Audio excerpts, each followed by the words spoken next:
Starts chairing the meeting proper, I want to make some announcements while probably the maximum number of people are still here. Which is that next weekend there's the picnic, and there's a sitting from 10 to 11, talk. Toni will give a talk from 11 to 12, and then we'll have a picnic in the afternoon. What time, Debbie? What time is Eats? Oh, so it'll be a lunch meeting? Yeah. Okay. So if you're coming to the picnic, please bring enough food for 6 people to eat. Some people say bring enough food for 8 people to eat. Sometimes there isn't enough food. So often there's not enough food. And there will be. Oh, also, I think it would be good to mention that at the last trustees meeting we had a lengthy, torturous discussion of liability as related to alcohol-related things. And apparently these days, this is something that people get sued a lot and for is being a place where alcohol is served, someone drives, gets in an accident, and then sues the place. So as a result, for all public functions here, we've asked people not to have alcohol out or to bring alcohol, because then it could ultimately be traced back to a liability to the center, which could be something we would not be covered for by our insurance, and a very high settlement could, wipe out the center. So we're going to kind of have a dry situation and it's not that this hasn't really been mostly the case in the past, but strictly divorced from any kind of moral or ethical trips. This is just a very practical matter in terms of liability. So this applies to the picnic. Is there such a thing as a non-public function here? Yeah, for instance, like if someone who lives here went to the mill pond, bought himself a beer, came back, drank it himself, then there was no way that it could be, as long as he didn't drive, and the staff has kind of been advised of like the implications of that. Is there such a thing as a private party here? Or is that It'd be pretty hard to have a private party here.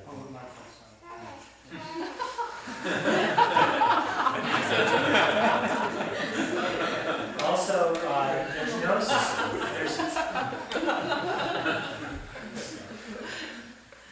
there's no sittings at Alliance on Sunday morning during lunch periods. And also tomorrow evening at the Friends Meeting House, Westminster and East Avenue corner there will be a talk by Toni at 8:30, following a sitting from 7:30 to 8:30. And the brunch, I've been asked to say by Toni, the brunch will be after the meeting or after the first segment of the meeting, depending on how it goes. And there'll be a delay. In other words, the meeting will break up and then it'll still take a little time for the kitchen to get it ready for people.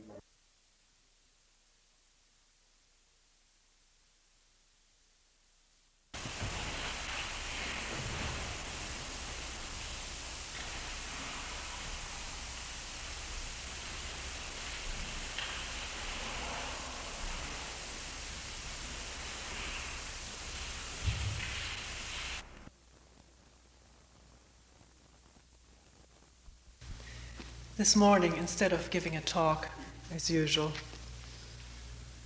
I thought I'd read passages from a book which I recently have read. The name of the book is An Interrupted Life, The Diaries of Etty Hillesum, 1941 to 43.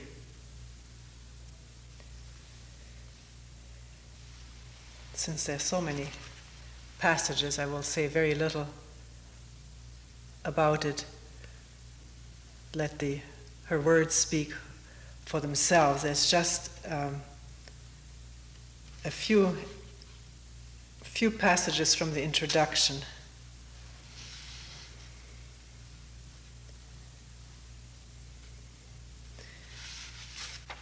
The person who edited this diary says here, between her entry for Thursday, 10th of November 1941, quote, mortal fear in every fiber, complete collapse, lack of self-confidence, aversion, panic, and that of Friday, 3rd of July, 1942.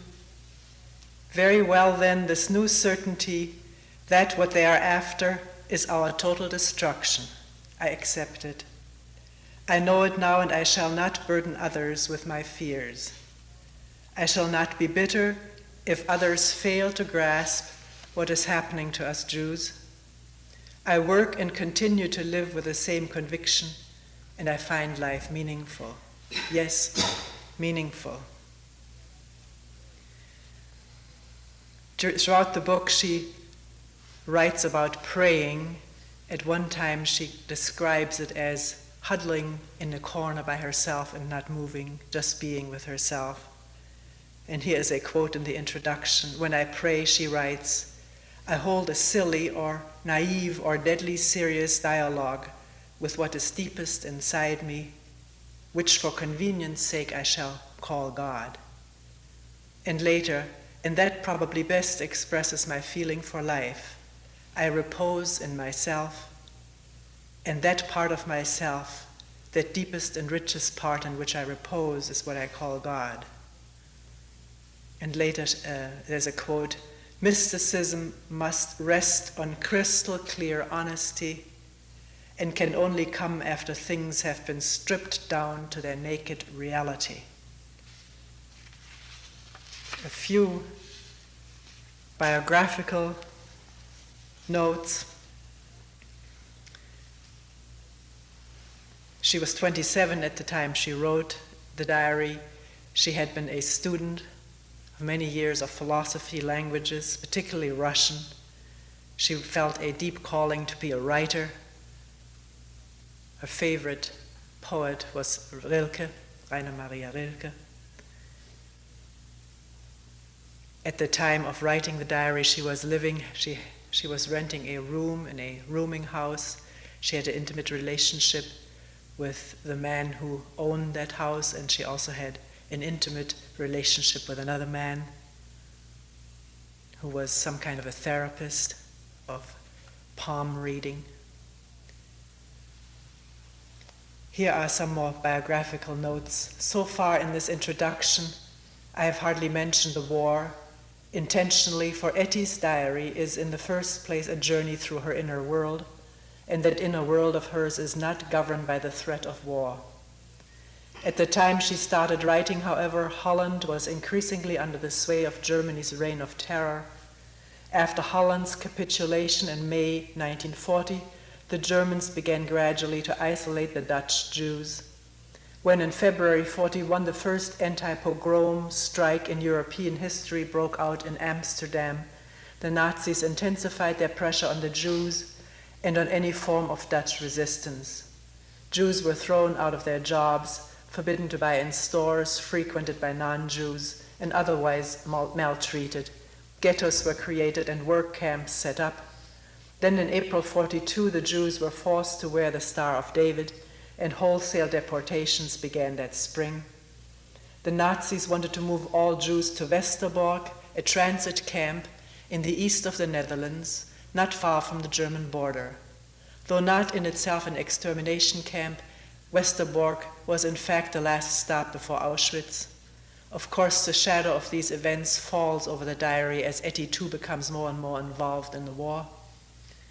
Through the influence of friends, Etty was given a job as a typist in one of the departments of the Jewish Council, an organization made up of 20 important Jews with a staff of several hundred people. As in other occupied countries, the council was formed at the instigation of the Germans to mediate between the Nazis and the mass of Jews. The Nazis gave orders to the council and then let it decide how to implement them. The council was under the illusion that by negotiation it could save the Jews from the worst. In this way it became a subtle weapon in the hands of the Nazis. Etty began work on July 15, 1942, at about the same time as a girl named Anne Frank, hidden in a house a few miles farther on, began writing her diary. For 14 days, Etty walked to the council headquarters at 93 Amstel and back again and called it hell. In the same month, the first big street roundup took place in Amsterdam, and voluntarily Etty decided to go with the trapped Jews to Westerbork. She did not want to escape the fate of the Jewish people. She believed that she could do justice to life only if she did not abandon those in danger, and if she used her strength to bring light into the life of others. Survivors from the camp has confirmed that Etty was a luminous personality to the last. From August 42 until September 43, Etty remained in Westerbork camp, working in the local hospital, but thanks to a special permit from the Jewish Council, she was able to travel to Amsterdam a dozen times.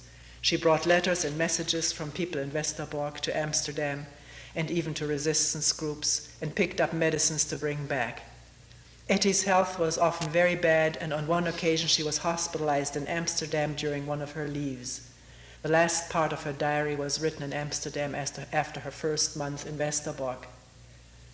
The camp was a community living in fear, doomed by the threat of the weekly transport train leaving for Poland. Etty's friend in Amsterdam tried to convince her that she had to hide, and once there was even an attempt to kidnap her. She refused. On September 7, 1943, Etty, her father and mother, and Misha were placed on transport. Out of a window of that train, she threw a postcard, which was found and sent by farmers. "We have left the camp singing." A Red Cross report states that Etty died in Auschwitz on 30th November 43. Her parents and Misha died there too. Her brother Jaap survived the camp but died on the way back to Holland.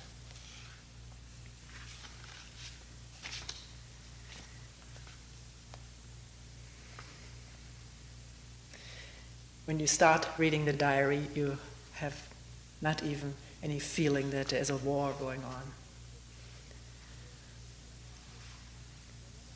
Here I have hit upon something essential. Whenever I saw a beautiful flower, what I longed to do with it was press it to my heart and eat it all up. It was more difficult with a piece of beautiful scenery, but the feeling was the same. I was too sensual. I might almost write too greedy. I yearned physically for all I thought was beautiful, wanted to own it. Hence that painful longing that could never be satisfied, the pining for something I thought unattainable, which I called my creative urge. I believe it was this powerful emotion that made me think I was born to produce great works. It all suddenly changed, God alone knows by what inner process, but it is different now.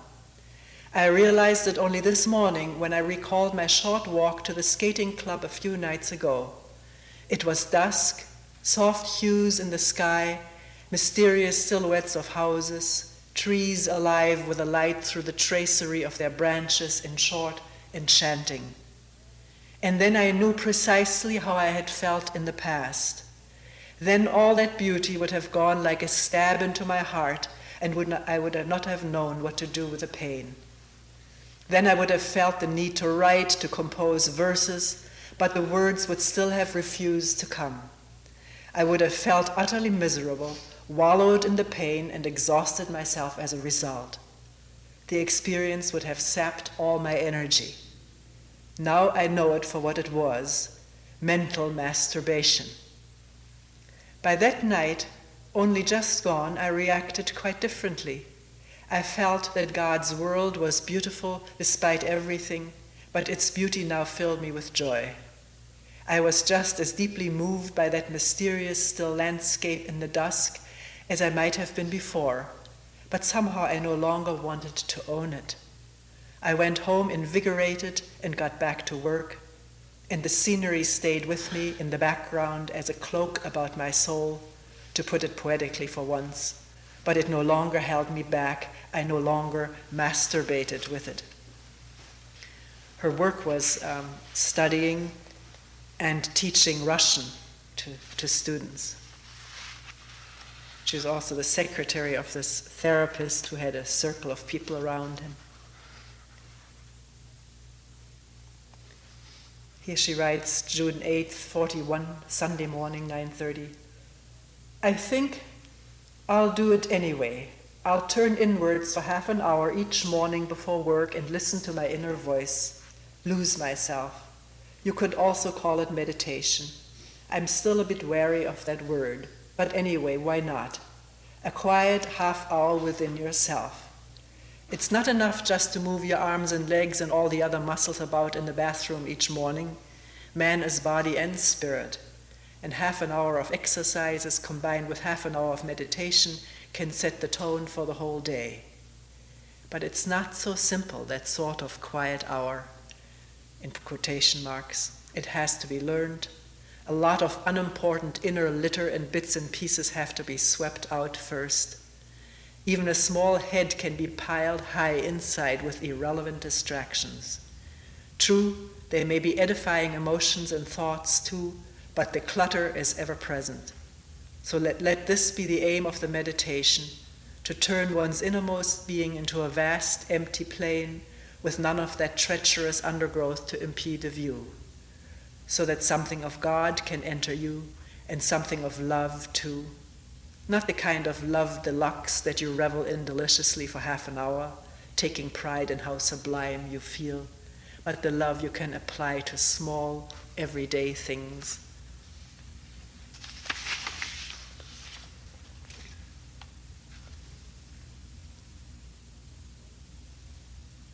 I've become just a little stronger again.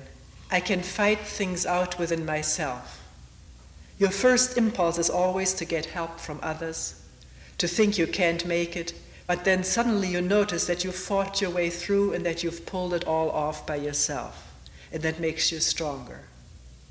Last Sunday, was it only a week ago, I had the desperate feeling that I was tied to him, and that because of that I was in for an utterly miserable time. But I pulled myself out of it, although I don't quite know how. Not by arguing it out with myself, but by tugging with all my mental strength at some imaginary rope. I threw all my weight behind it and stood my ground, and suddenly I felt that I was free again. And then there were those brief meetings in the evening at the bench on the Stadion Kade, shopping in town, which were of an intensity that, for me at least, it was greater than anything before. It was all thanks to that lack of attachment. All my love and sympathy and concern and happiness went out to him, but I made no more demands on him. I wanted nothing from him. I took him as he was and enjoyed him.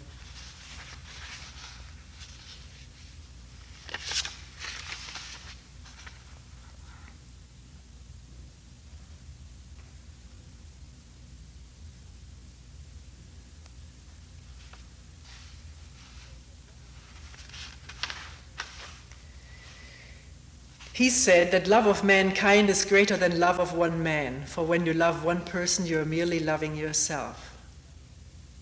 He's a mature 55-year-old man and has reached a stage where he can love all mankind, having loved many individuals in the past.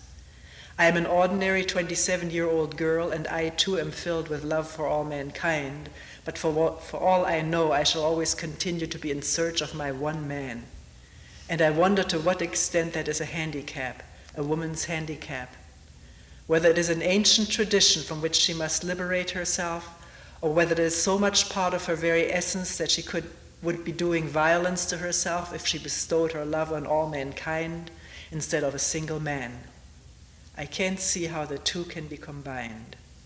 Perhaps that's why there are so few famous women scientists and artists. A woman always looks for the one man on whom she can bestow all her wisdom, warmth, love, and creative powers. She longs for a man, not for mankind.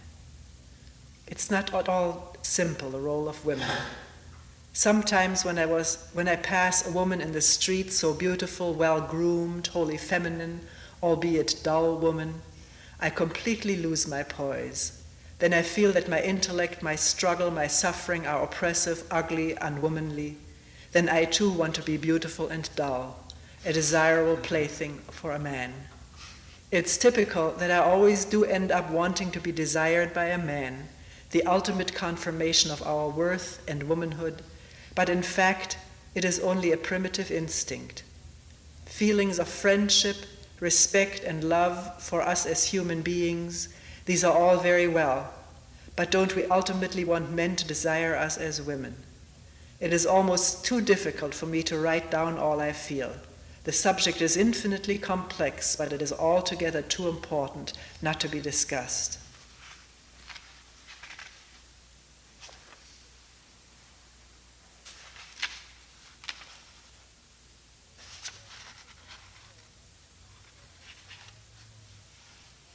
There is nothing else for it. I shall have to solve my own problems.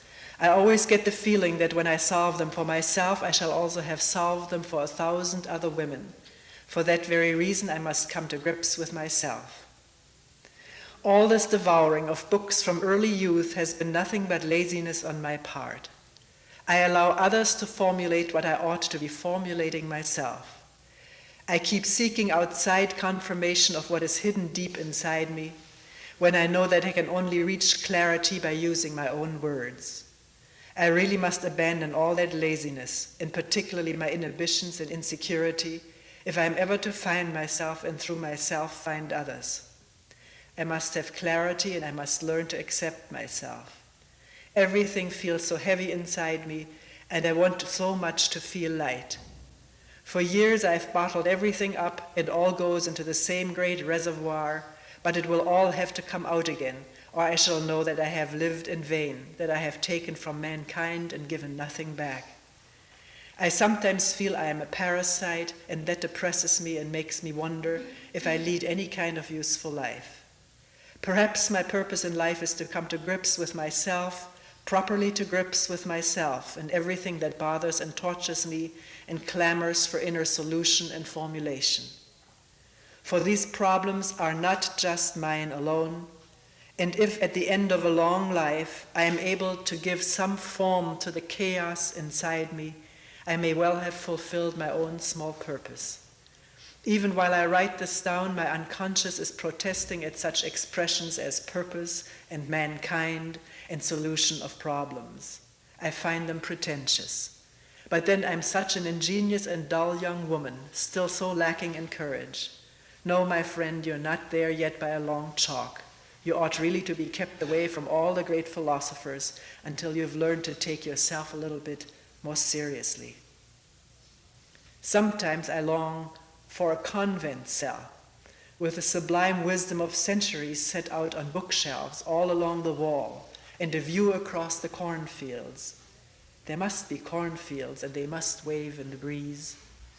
And there I would immerse myself in the wisdom of the ages and in myself. Then I might perhaps find peace and clarity. But that would be no great feat. It is right here in this very place, in the here and now, that I must find them. But it is also terribly difficult, and I feel so heavy-hearted. I think I'd better buy that melon first and take it to the nethers tonight. That's also part of living, isn't it?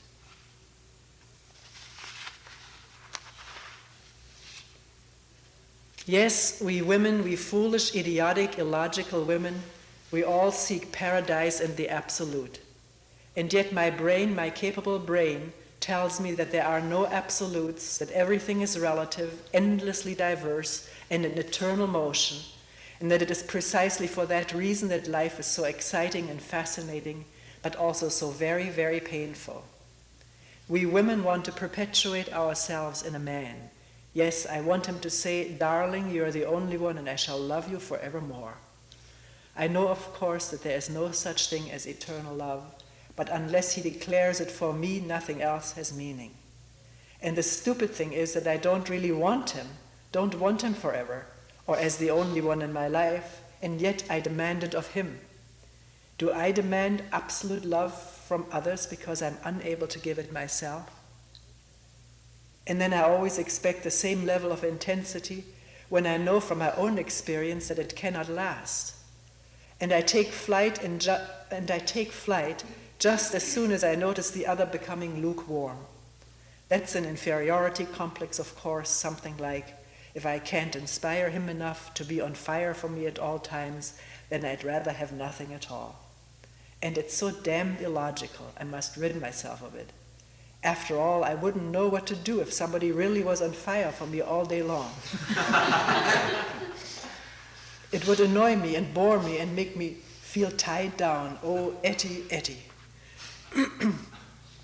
Last night he said, I believe I am your stepping stone to a great, truly great love. Strange, isn't it? For I have been a stepping stone for so many others. And while what he says may be true, somewhere it hurts terribly, and his words trouble me greatly. I think I know why. I want him to be madly jealous at the thought that to have a great lover may enter my life one day. He must love me eternally and me alone. It's a kind of compulsion with me. During the last few days, I've been feeling extremely sensual. Last night in particular, and when he rang up at 9 o'clock saying, would you still like to come over? I went with joy and physical longing and surrender.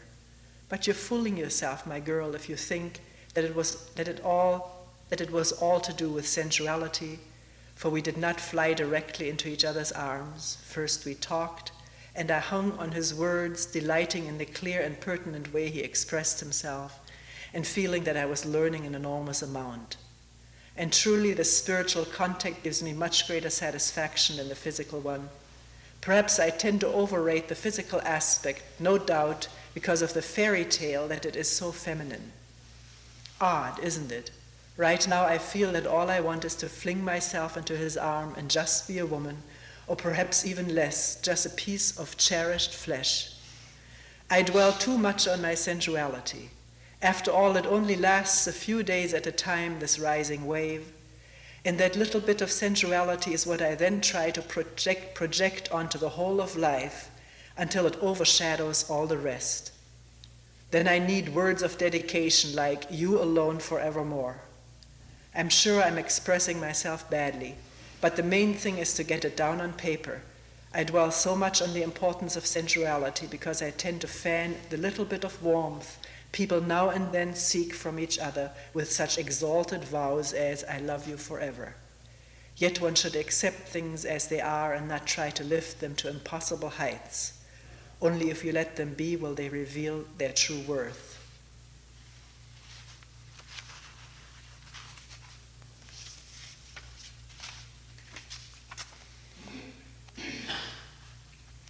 Here's an entry. The great cranium of mankind, the vast intellect and great heart of mankind. All ideas, however opposed, spring from a single brain, the brain of mankind, of all mankind.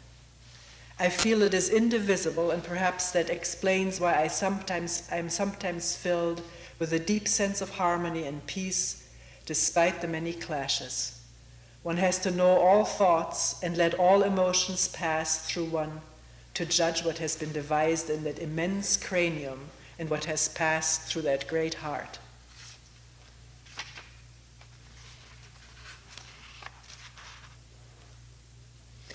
If I had to tell what made the greatest impression on me today, I would say Jan Bohl's great big purple chilblained hands.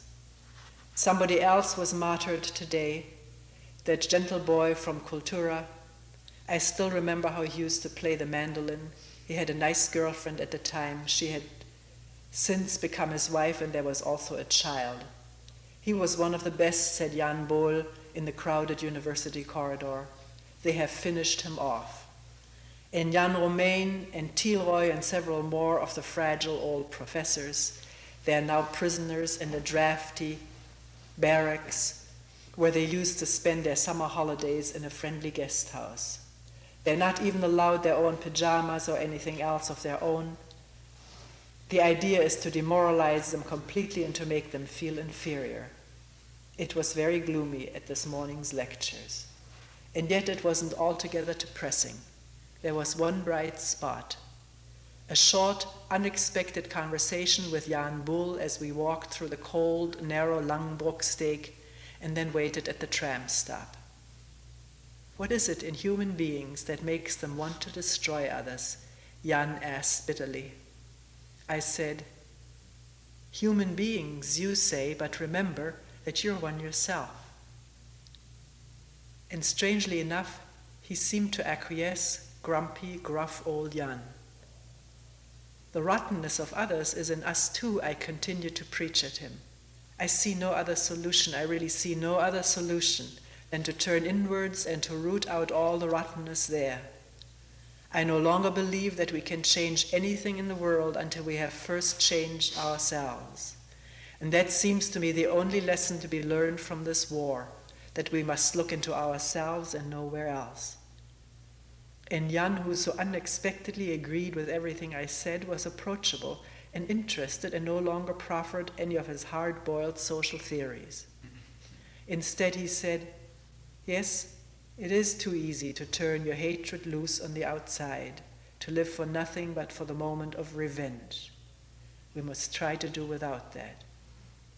We stood there in the cold, waiting for the tram, Jan with his great purple chill-blained hands and his toothache. Our professors are in prison, another of Jan's friends has been killed, and there are so many other sorrows, but all we said to each other was, "It is too easy to feel vindictive."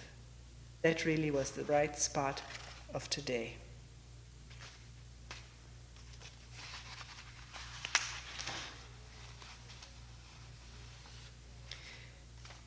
Very early on Wednesday morning, a large group of us were crowded into the Gestapo hall, and at that moment the circumstances of all our lives were the same.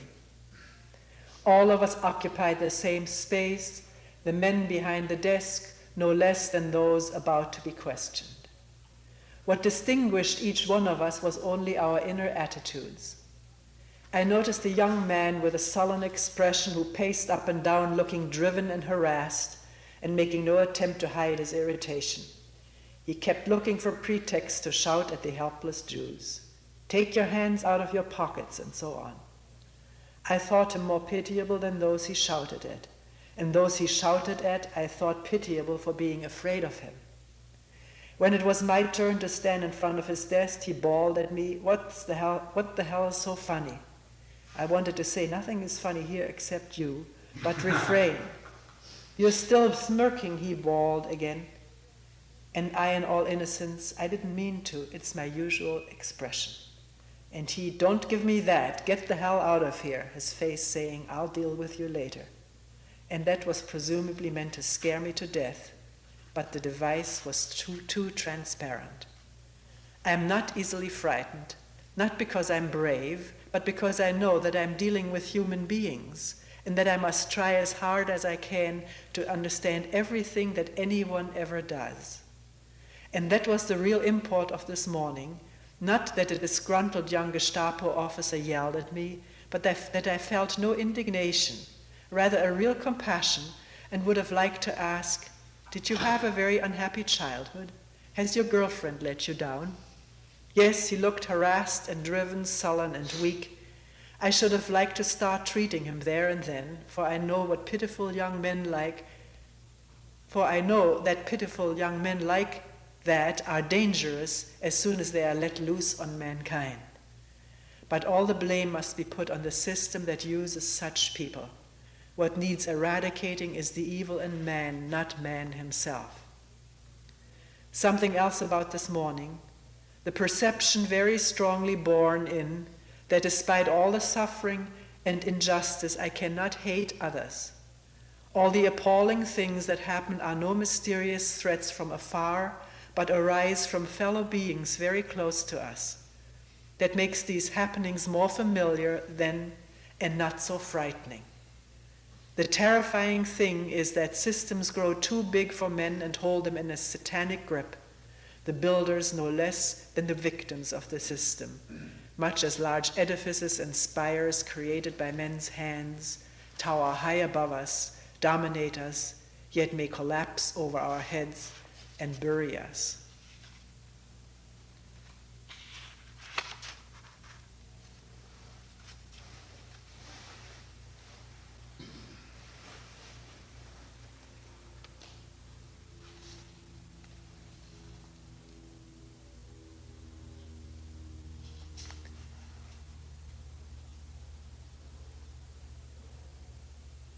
She spent some time, she had to be for 3 hours at a place, it was called Lippmann and Rosenthal's, and in the notes it says these were bankers who were appointed by the Nazis to take care of the Jews' liquid assets.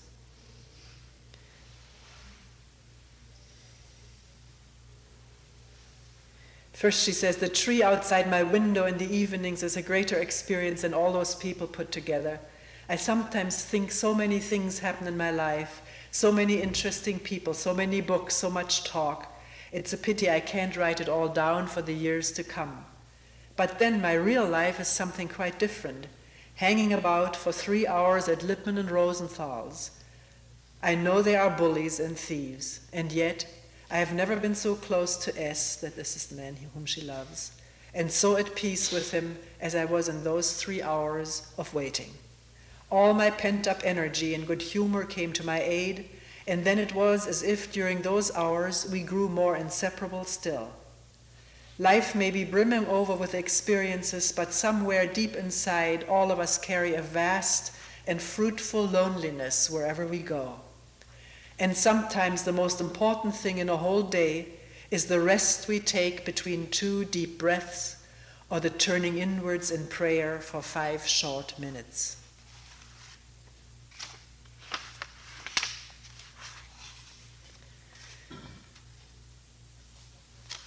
Here she says, that was my day. I don't go through the description. That was my day, then a long day. And the most important thing about it all? That the branches of the tree outside my window have been lopped off. The night before, the stars had still hung like glistening fruit in the heavy branches, and now they climbed unsure of themselves up the bare, ravaged trunk. Oh yes, the stars, for a few nights some of them lost, deserted, grazed over the wide, forsaken heavenly plain. For a moment, when the branches were being cut, I became sentimental, and for that moment I was deeply sad. Then suddenly I knew I should love the new landscape too, love it in my own way. Now the 2 trees rise up outside my window like imposing, emaciated ascets. Is that how you pronounce it? Ascets or ascetics? Thrusting into the bright sky like 2 daggers. And on Thursday evening the war raged once again outside my window, and I lay there watching it all from my bed. Bernard was playing a Bach record next door. It had sounded so powerful and glowing, but then suddenly there were planes, fire, shooting, bombs, much noisier than they had been for a long time. It seemed to go on right beside the house, and it suddenly came to me again. There must be so many houses all over the world which are collapsing each day under just such bombs as these. And Bach went gallantly on, now faint and small, and I lay there in my bed in a very strange mood. Filaments of light along the menacing bare trunk outside my window. These filaments of light are things that the planes drop in order to illuminate the landscape, to know where to drop the bombs. A constant pounding, and I thought to myself, any minute now a piece of shrapnel could come through that window. It's quite possible. And it's equally possible that there would be a lot of pain. And yet I felt so deeply peaceful and grateful there in my bed, and meekly resigned to all the disasters and pains that may be in store for me. All disasters stem from us. Why is there a war? Perhaps because now and then I might be inclined to snap at my neighbor, because I and my neighbor and everyone else do not have enough love. Yet we could fight war and all its excrescences by releasing each day the love which is shackled inside us and giving it a chance to live. And I believe that I will never be able to hate any human being for his so-called wickedness, that I shall only hate the evil that is within me, though hate is perhaps putting it too strongly even then. In any case, we cannot be lax enough in what we demand of others and strict enough in what we demand of ourselves. Yes, the trees, sometimes at night their branches would bow down under the weight of the fruit of the stars, and now they are menacing daggers piercing the bright spring air. Yet, even in their new shape and setting, they are unspeakably beautiful. I remember a walk along an Amsterdam canal, one dreamlike summer night long, long ago. I had visions then of ruined cities. I saw old cities vanish and new cities arise, and I thought to myself, even if the whole of this world is bombed to bits, we shall build a new world, and that one too will pass, and still life will be beautiful, always beautiful. Even ill-fated Rotterdam, what a bizarre new landscape that city was pounded uncountable times.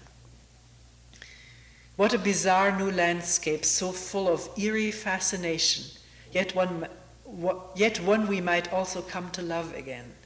We human beings cause monstrous conditions, but precisely because we cause them, we soon learn to adapt ourselves to them. Only if we become such that we can no longer adapt ourselves, only if deep inside we rebel against every kind of evil, will we be able to put a stop to it. I think it's an incredible insight, the danger of adapting, of becoming used to.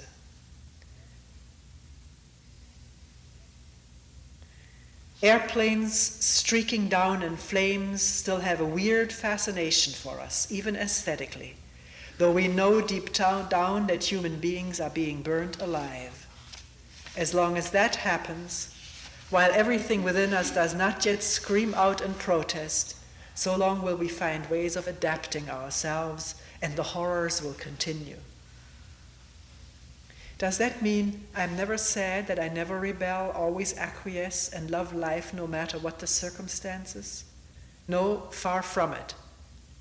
I believe that I know and share the many sorrows and sad circumstances that a human being can experience, but I do not cling to them. I do not prolong such moments of agony. They pass through me like life itself, as a broad, eternal stream. They become part of that stream, and life continues. And as a result, all my strength is preserved, does not become tagged onto futile sorrow or rebelliousness. And finally, ought we not from time to time open ourselves up to cosmic sadness? One day I shall surely be able to say to Ilse Blumenthal, yes, life is beautiful, and I value it anew at the end of every day, even though I know that the sons of mothers, and you are one such mother, are being murdered in concentration camps. And you must be able to bear your sorrow, even if it seems to crush you. You will be able to stand up again, for human beings are so strong, and your sorrow must become an integral part of yourself, part of your body and your soul. You mustn't run away from it, but bear it like an adult. Do not relieve your feelings through hatred. Do not seek to be avenged on all German mothers, for they too sorrow at this very moment for their slain and murdered sons. Give your sorrow all the space and shelter in yourself that is its due, for if everyone bears his grief honestly and courageously, the sorrow that now fills the world will abate. But if you do not clear a decent shelter for your sorrow, and instead reserve most of the space inside for your hatred and thoughts of revenge, from which new sorrows will be born for others, then sorrow will never cease in this world and will multiply.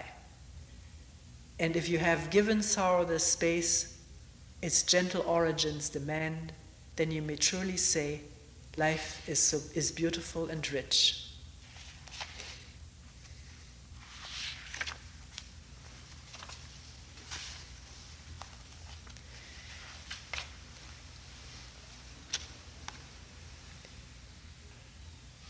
Last night I wondered again if I was so unworldly simply because the German measures affect me so little personally. But I don't fool myself for one single moment about the gravity of it all. Yes, sometimes I can take the broad historical view of the measures. Each new regulation takes its little place in our century, and I try then to look at it from the viewpoint of a later age. And the suffering, the ocean of human suffering, and the hatred and all the fighting. Yesterday I suddenly thought, there will always be suffering, and whether one suffers from this or from that really does not make much difference. It is the same with love. One should be less and less concerned with a love object and more with love itself, if it is to be real love. People may grieve more for a cat that has been run over than for the countless victims of a city that has been bombed out of existence. It is not the object, but the suffering, the love, the emotions, and the quality of these emotions that count. In the big emotions, those basic harmonies are always ablaze, and every century may stoke the fire with fresh fuels, but all that matters is the warmth of the fire. And the fact that nowadays we have yellow stars, as these things that I had to wear, and concentration camps and terror and war is of secondary importance. And I don't feel less militant because of this attitude of mine, for moral certainty and moral indignation are also part of the big emotions. But genuine moral indignation must run deep and not be petty personal hatred. For personal hatred usually means little more than using passing incidents as excuses for keeping alive personal hurts, perhaps suffered years ago. Call it psychology, but we can't let ourselves be led astray any longer. We must look at all that indignation we feel and discover whether its roots are genuine and deep and truly moral.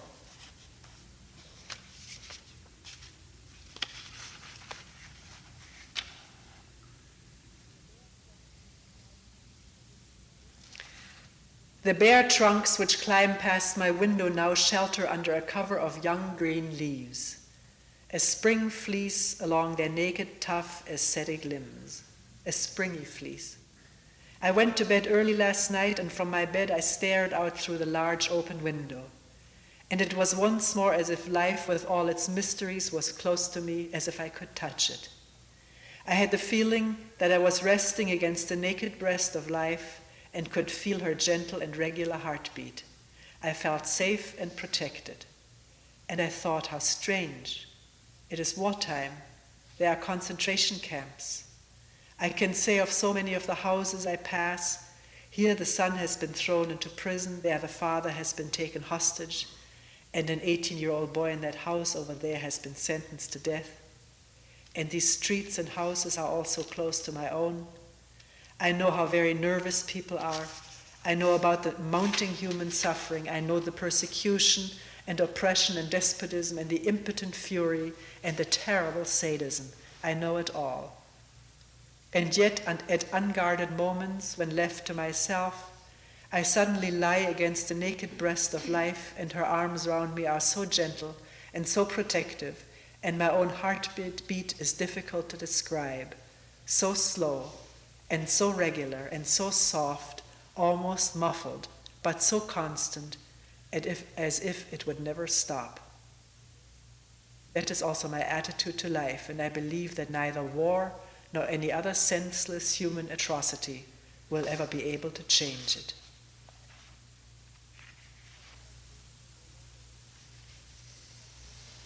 And now Jews may no longer visit greengrocers' shops. They will soon have to hand in their bicycles.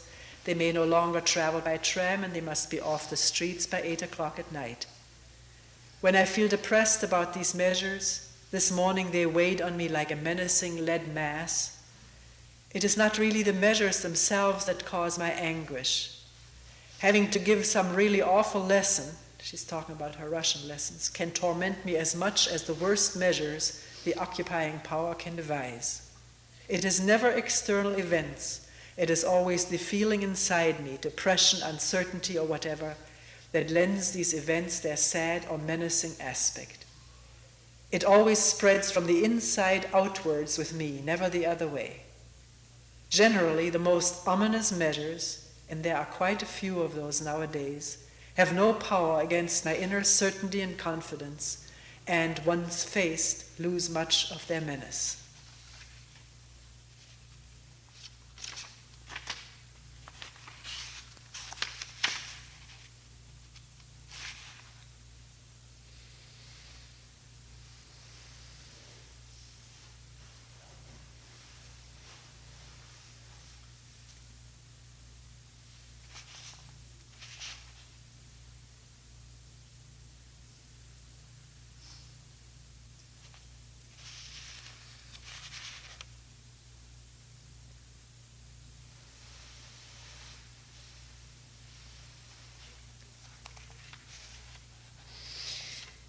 Here she says, humiliation always involves two, the one who does the humiliating and the one who allows himself to be humiliated. If the second is missing, that is, if the passive party is immune to humiliation, then the humiliation vanishes into thin air. All that remains are vexatious measures which interfere with daily life, but are not humiliations that weigh heavily on the soul. We Jews should remember that. This morning I cycled along the station quay, enjoying the broad sweep of sky at the edge of the city and breathing in the fresh, unrationed air. And everywhere signs barring Jews from the paths in the open country. But above the one narrow path still left to us stretches the sky, intact. They can't do anything to us, they really can't. They can harass us, they can rob us of our material goods, of our freedom of movement, but we ourselves forfeit our greatest assets by our misguided compliance, by our feelings of being persecuted, of being humiliated and oppressed, by our own hatred, by our swagger which hides our fear. We may, of course, be sad and depressed by what has been done to us. That is only human and understandable. However, our greatest injury is one we inflict upon ourselves. I find life beautiful and I feel free. The sky within me is as wide as the one stretching above my head. I believe in God and I believe in man, and I say so without embarrassment. Life is hard, but that is no bad thing. If one starts by taking one's own importance seriously, the rest follows. It is not morbid individualism to work on oneself. True peace will come only when every individual finds peace within himself, when we have all vanquished and transformed our hatred for our fellow human beings, of whatever race, even into love one day, although perhaps that is asking too much. It is, however, the only solution. I am a happy person, and I hold life dear indeed in this year of the Lord, 1942, the umpteenth day, year of the war.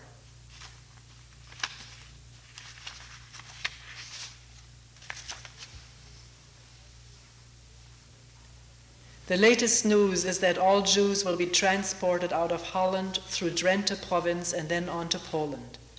And the English radio has reported that 700,000 Jews perished last year alone in Germany and the occupied territories. And even if we stay alive, we shall carry the wounds with us throughout our lives. And yet I don't think life is meaningless, and God is not accountable to us for the senseless harm we cause one another. We are accountable to him. I have already died 1,000 deaths in 1,000 concentration camps. I know about everything and am no longer appalled by the latest reports. In one way or another, I know it all, and yet I find life beautiful and meaningful from minute to minute.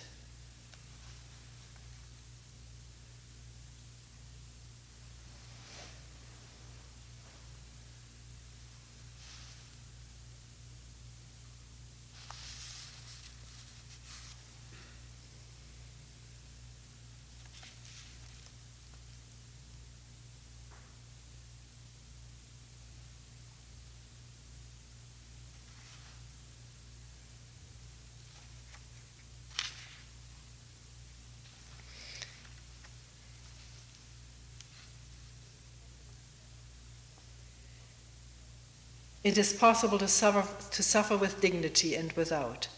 I mean, most of us in the West don't understand the art of suffering and experience 1,000 fears instead. We cease to be alive, being full of fear, bitterness, hatred, and despair. God knows it's only too easy to understand why. But when we are deprived of our lives, are we really deprived of very much? We have to accept death as part of life, even the most horrible of deaths. And don't we live an entire life each one of our days? And does it really matter if we live a few days more or less? I am in Poland every day, on the battlefields, if that's what one can call them. I often see visions of poisonous green smoke. I am with the hungry, with the ill-treated and the dying every day, but I am also with the jasmine and with that piece of sky beyond my window. There's room for everything in a single life. When I say I have come to terms with life, I don't mean that I have lost hope. What I feel is not hopelessness, far from it. I have lived this life 1,000 times over already and have died 1,000 deaths. Am I blasé then? No. It is a question of living life from minute to minute and taking suffering into the bargain. And it is certainly no small bargain these days, but it does matter. But does it matter if it is the Inquisition that causes people to suffer in one century and war and pogroms in another? To suffer senselessly, as the victims would put it? Suffering has always been with us. Does it really matter in what form it comes? All that matters is how we bear it and how we fit it into our lives. Am I merely an armchair theorist, safely ensconced behind my desk with my familiar books around me and the jasmine outside? Is it all theory, never tested in practice? I don't think so. All our conversations are now interlarded with sentences such as, I hope he'll still be there to enjoy these strawberries with us.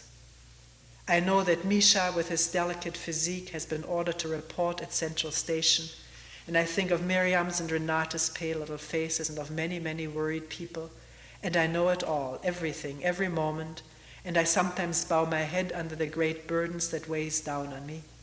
But even as I bow my head, I also feel the need, almost mechanically, to fold my hands, and so I can sit for hours and know everything and bear everything and grow strong in the bearing of it, and at the same time feel sure that life is beautiful and worth living and meaningful, despite everything. But that does not mean I'm always filled with joy and exultation. I'm often dog-tired after standing about in queues, but I know that too is part of life, and somewhere there is something inside me that will never desert me again.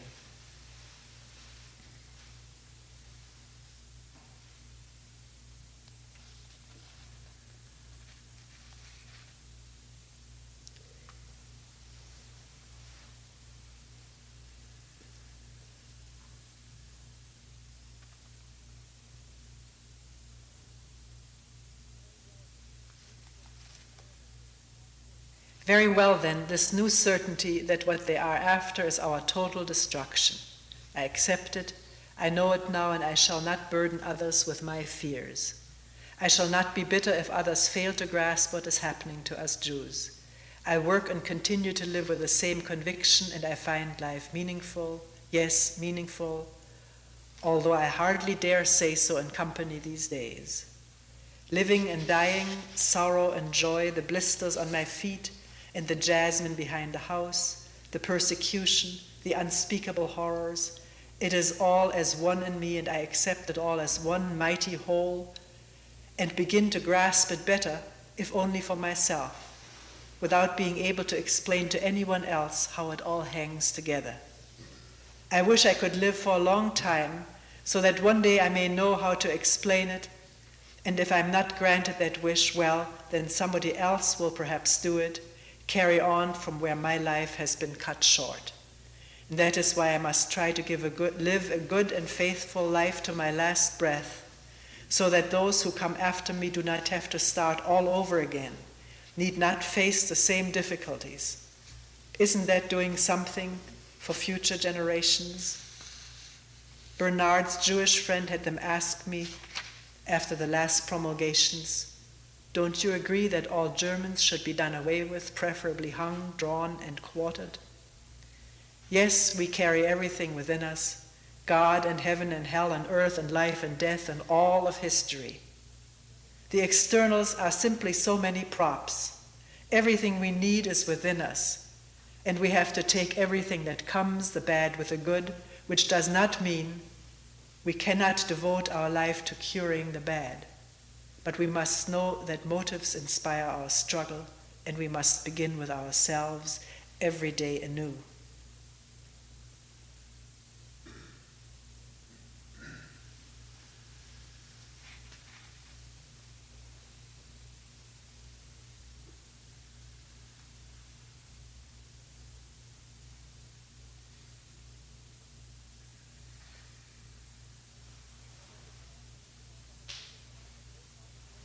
There was a time when I thought I had to come up with a host of brilliant ideas each day, and now I sometimes feel like a barren stretch of land on which nothing grows, but which is nevertheless spanned by a high, wide sky. And this way is by far the better. Something has crystallized. I have looked our destruction, our miserable end, which has already begun in so many small ways in our daily life, straight in the eye, and accepted it into my life, and my love of life has not been diminished. I am not bitter or rebellious or in any way discouraged. I continue to grow from day to day, even with the likelihood of destruction staring me in the face. I shall no longer flirt with words, for words merely evoke misunderstandings. I have come to terms with life, nothing can happen to me, and after all, my personal fate is not the issue. It doesn't really matter if it is I who perish or another. What matters is that we are all marked men. By coming to terms with life, I mean the reality of death has become a definite part of my life.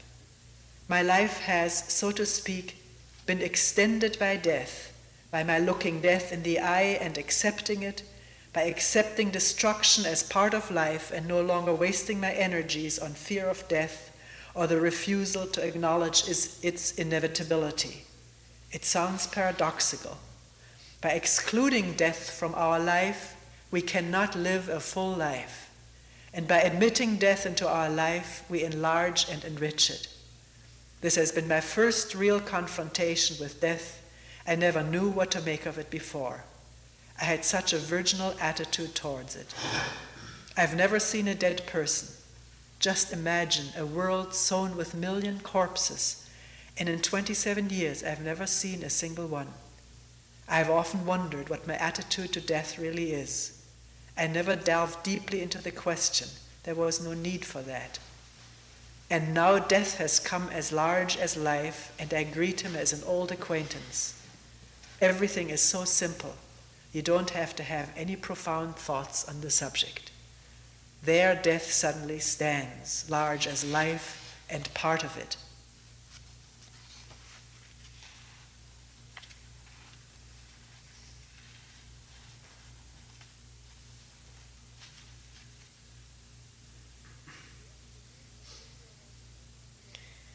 In the afternoon, when the two of us, spoiled bachelors that we still are, sat over a copious lunch at his small round table, a lunch in which the world outside ceased to matter, and I said that I didn't want to leave him, he suddenly became stern and solemn and said, "Don't forget what you always preach, never forget it." And I did not even have the old feeling that I was a little girl acting a role in a play far beyond my understanding, but felt instead that my very life and fate were at stake, and I could accept that with all the threats, the uncertainties, the faith and the love, for it seemed to fit me like some garment specially made to measure. I love him with all the unselfishness I am capable of, and shall not burden him with even the smallest weight of my fears and demands. I shall even relinquish the wish to stay with him to the last moment. My whole being has become one great prayer for him, and why only for him? Why not for all others as well? Girls of 16 are being sent to the labor camps as well. We older ones shall have to take them under our wing when it is our turn, when it is the turn of us Dutch girls. Last night I suddenly felt like saying to Han, "Do you know that the 16-year-old girls are being picked up as well?" And I kept it back and thought to myself, why add to his already heavy burden? Everyone surely knows what is going on, but we must be kind to others and not always saddle them with what we can perfectly well carry alone. A few days ago, I still thought to myself, the worst thing for me will be when I'm no longer allowed pencil and paper to clarify my thoughts. They're absolutely indispensable for me, for without them I shall fall apart and be utterly destroyed. But now I know that once you begin to lower your demands and your expectations, you can let go of everything. It took me just a few days to learn that.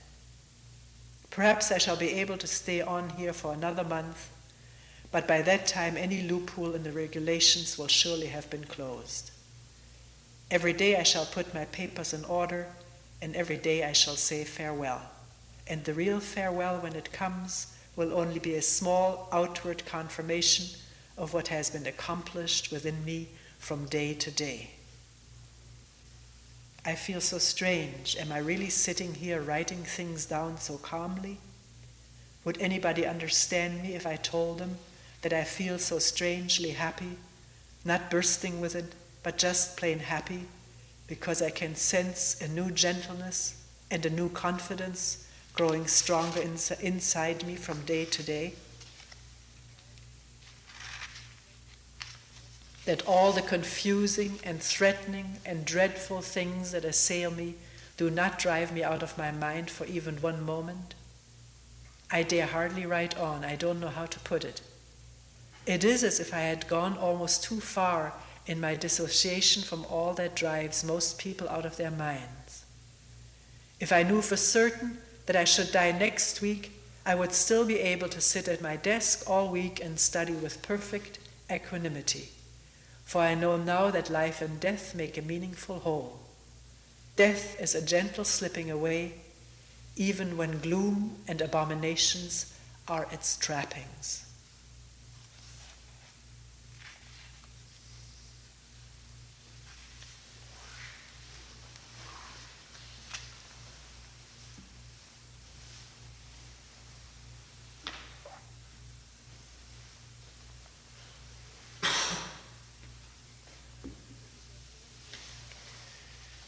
I must go to bed earlier, otherwise I feel sleepy all day and that's no good. I must try to get hold of that letter from our kosher German soldier before Liesel goes to Drenthe and preserve it as a document humane. After dealing out crushing blows, history often takes the strangest of turns. Life is so odd and so surprising and so infinitely varied at every twist of the road, and the whole vista changes all of a sudden. I wasn't able to find the reference to where a German soldier did something very kind. Most people carry stereotyped ideas about life in their heads.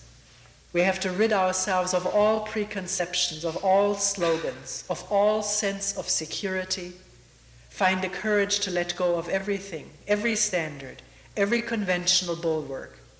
Only then will life become infinitely rich and overflowing, even in the suffering it deals out to us. Well, now let's put a lid on all today's tumult, and I'll have this evening to myself in peace and quiet concentration. A yellow tea rose on my desk is flanked by 2 small vases of violets. After our regular evening conversation with the others, S looked utterly worn out and said, "How on earth do the Levies stand it? I can't take it anymore. I feel absolutely awful." As for me, I'm able to put everything, fact and rumor, behind me and study and read all evening. How odd. Not a single one of the day's worries and alarms has followed me here. I sit at my desk untouched, immersed in my studies as if nothing were happening in the world outside. Everything has simply fallen away from me, leaving no trace, and I feel more receptive than ever before. Next week, no doubt, it will be the turn of the Dutch Jews. With each minute that passes, I shed more wishes and desires and attachments. There are moments when I can see right through life and the human heart, when I understand more and more and become calmer and calmer, and filled with a faith in God which has grown so quickly inside me that it frightened me at first, but has now become inseparable from me. And now to work. And the next morning she writes, "Such words as God and death and suffering and eternity are best forgotten. We have to become as simple and as wordless as the growing corn or the falling rain. We must just be."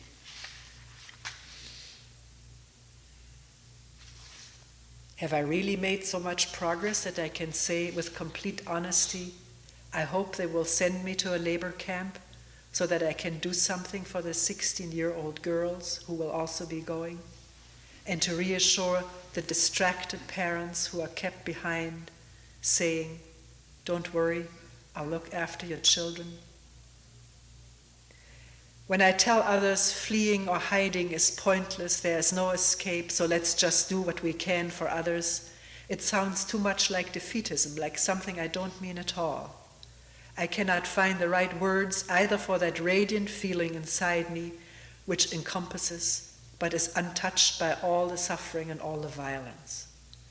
But I'm still talking in too much philosophical. I'm still talking in much too philosophical, much too bookish a way, as if I had thought it all up just to make life more pleasant for myself.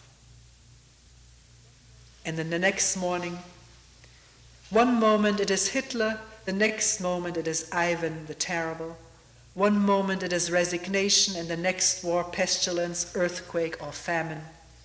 Ultimately, what matters most is to bear the pain, to cope with it, and to keep a small corner of one's soul unsullied, come what may.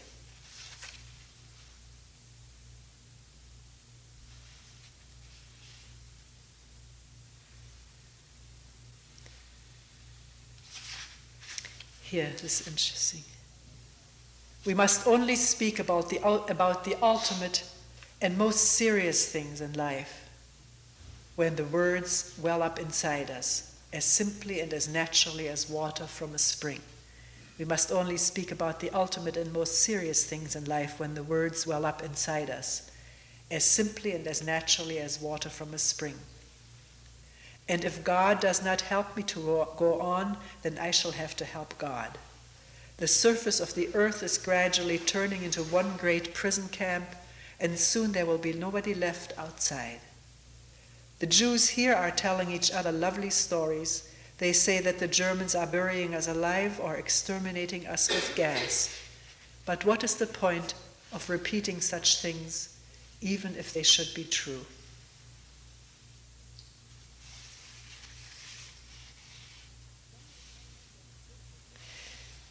Many accuse me of indifference and passivity when I refuse to go into hiding. They say that I have given up. They say everyone who can must try to stay out of their clutches. It is our bounden duty to try. But that argument is specious. For while everyone tries to save himself, vast numbers are nevertheless disappearing. And the funny thing is, I don't feel I'm in their clutches anyway, whether I stay or I am sent away. I find all that talk so cliché-ridden and naive and can't go along with it anymore. I don't feel in anyone's clutches. I shall always be able to stand on my own 2 feet, even when they are planted on the hardest soil of the harshest reality. And my acceptance is not indifference or helplessness. I feel deep moral indignation at a regime that treats human beings in such a way, but events have become too overwhelming and too demonic to be stemmed with personal resentment and bitterness. These responses strike me as being utterly childish and unequal to the fateful course of events. People often get worked up when I say it doesn't really matter whether I go or somebody else does. The main thing is that so many thousands have to go. It is not as if I want to fall into the arms of destruction with a resigned smile, far from it.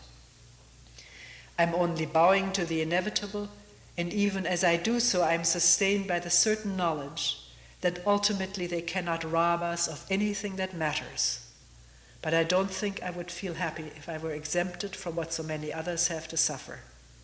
They keep telling me that someone like me has a duty to go into hiding, because I have so many things to do in life, so much to give. But I know that whatever I may have to give to others, I can give it no matter where I am, here in the circle of my friends or over there in a concentration camp. And it is sheer arrogance to think oneself too good to share the fate of the masses.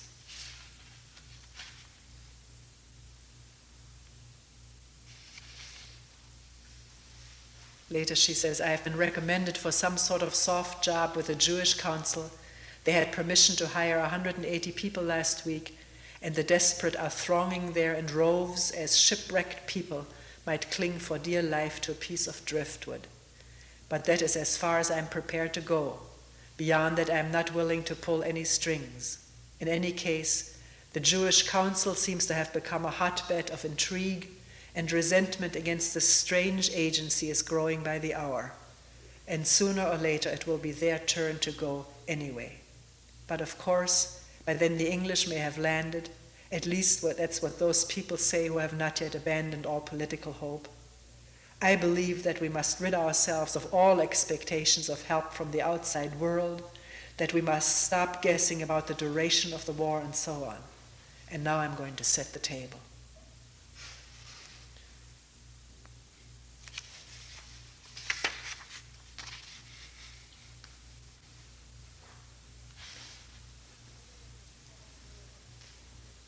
Everyone must follow the way of life that suits him best. I simply cannot make active preparations to save myself. It seems so pointless to me and would make me nervous and unhappy. My letter of application to the Jewish Council on Yap's urgent advice has upset my cheerful yet deadly serious equilibrium, as if I had done something underhanded. Like crowding onto a small piece of wood adrift on an endless ocean after a shipwreck and then saving oneself by pushing others into the water and watching them drown. It is all so ugly. And I don't think much of this particular crowd either. I would much rather join those who prefer to float on their backs for a while, drifting on the ocean with their eyes turned towards heaven, and who then go down with a prayer. I cannot help myself. My battles are fought out inside with my own demons. It is not in my nature to tilt against the savage, cold-blooded fanatics who clamor for our destruction. I am not afraid of them either. I don't know why. I am so calm it is sometimes as if I were standing on the parapets of the palace of history, looking down over far distant lands.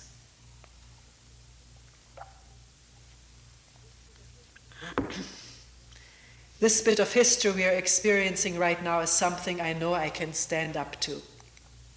I know what is happening, and yet my head is clear. But sometimes I feel as if a layer of ashes were being sprinkled over my heart, as if my face were withering and decaying before my very eyes, and as if everything were falling apart in front of me, and my heart were letting everything go. But these are brief moments. Then everything falls back into place, my head is clear again, and I can once more bear and stand up to this piece of history, which is ours.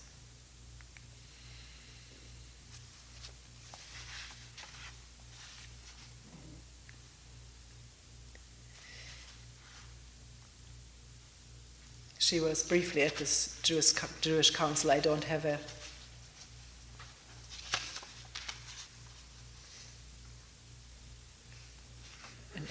I don't have a piece of paper in here. But there's one entry. Nothing can ever atone for the fact, of course, that one section of the Jewish population is helping to transport the majority out of the country. History will pass judgment in due course. As we heard in the introduction, she then volunteered to go to this intermediate camp.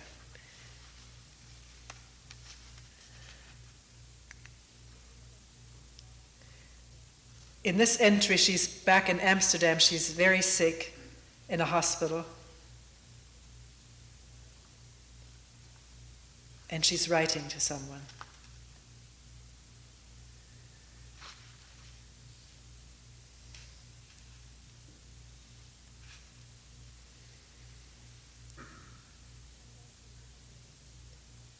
We shan't get anywhere with hatred, class. Appearances are so often deceptive. Take one of my colleagues. I see him in my thoughts. The most striking thing about him is his inflexible, rigid neck. He hates our persecutors with an undying hatred, presumably with good reason. But he himself is a bully. He would make a model concentration camp guard. I often watched him standing beside the camp entrance to admit his hunted fellow Jews. Never a pleasant sight. I also remember his throwing a few grubby pieces of licorice to a sobbing 3-year-old across the table and saying gruffly, See you don't get it all over your face. Thinking back, I'm sure it was more awkwardness and shyness than lack of goodwill that made him seem curt. He simply couldn't hit the right tone. When I saw him walking about among the others with his rigid neck and imperious look and his ever-present short pipe, I always thought, all he needs is a whip in his hand. It would suit him to perfection. But still, I never hated him. I found him much too fascinating for that. Now and then I really felt terribly sorry for him. He had such an unhappy, miserable mouth, if the truth be told, the mouth of a 3-year-old who has been unable to get his way with his mother. Now she writes about his background, which we can spare.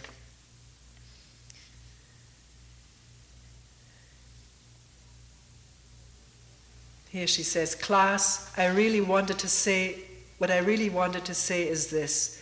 We have so much work to do on ourselves that we shouldn't even be thinking of hating our so-called enemies. We are hurtful enough to one another as it is. And I don't really know what I mean when I say that there are the bullies and bad characters among our own people, for no one is really bad deep down. I should have liked to reach out to that man with all his fears. I should have liked to trace the source of his panic, to drive him ever deeper into himself. That is the only thing we can do, class, in times like these. And you, class, give a tired and despondent wave and say, but what you propose to do takes such a long time, and we don't really have all that much time, do we? And I reply, what you want is something people have been trying to get for the last 2,000 years, and for many more thousand years before that, in fact. In fact, ever since mankind has existed on earth.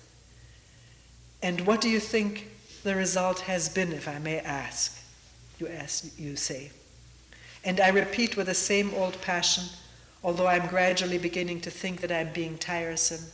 It is the only thing we can do, class. I see no alternative. Each of us must turn inwards and destroy in himself all that he thinks he ought to destroy in others. And remember that every atom of hate we add to this world makes it still more inhospitable.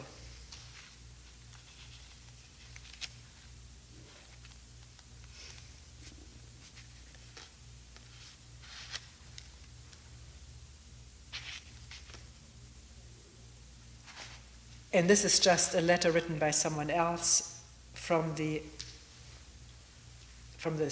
intermediate camp. And there she stepped onto the platform she herself had described only a fortnight before in her own unforgettable way. This is in all these pages. How these transports were.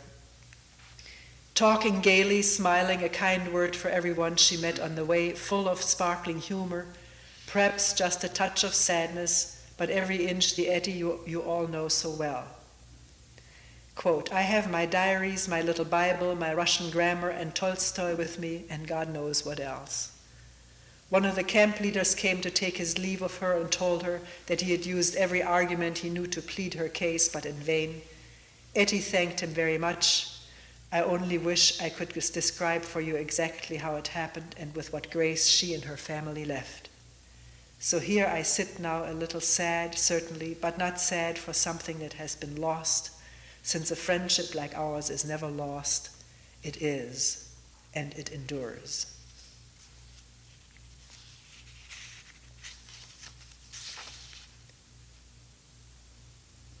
The end of the letter he writes, be strong, we shall all be back one day, and people like Etty are able to hold their own in the most difficult situations.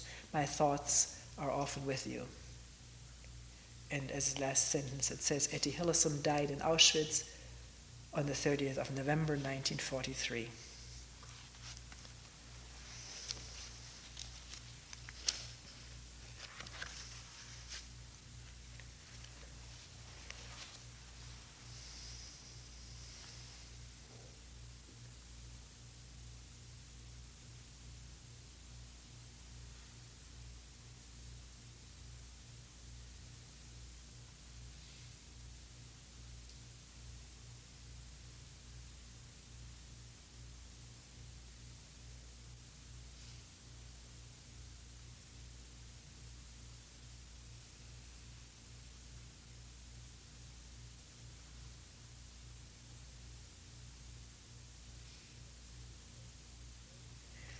we will end here for today.